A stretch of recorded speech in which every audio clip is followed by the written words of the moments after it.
সময় কত দ্রুত চলে যায় মা। তোমার সেই দুষ্ট ছেলেটা এখন কত বড় হয়ে গেছে, আর তুমিও পেরিয়েছো 50টি বসন্ত। কোনো দিন কি তোমাকে এক টুকরো সুখ দিতে পেরেছিলাম? কেবলই মনে পড়ে তোমার সঙ্গে বিনা কারণে রাগ করে কথা বলার মুহূর্তগুলোর কথা মা। মা, আমি ছোট, অবুঝ আমি তোমার কাছে। আমি তোমার সন্তান মা।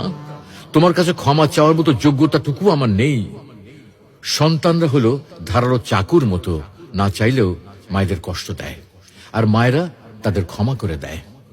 শুনেছি মা আর সন্তানের মাঝে অজানা একটা বাঁধন থাকে, যে বাঁধনের কারণে মা সন্তানের কথা কোনো মাধ্যম ছাড়াই শুনতে পায়।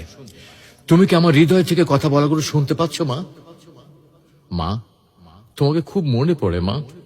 তোমাকে অনেক অনেক বেশি ভালোবাসি মা। দুনিয়ার সবকিছু বদলাতে পারে, কিন্তু মায়ের ভালোবাসা কখনো বদলাবার নয়।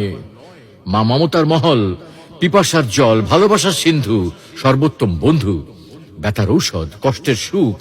মা চাঁদের ঝিলিক, মা যে স্বর্গের মালিক। মৃত্যুর জন্য অনেক রাস্তা আছে, কিন্তু জন্ম নেওয়ার জন্য আছে শুধু মা।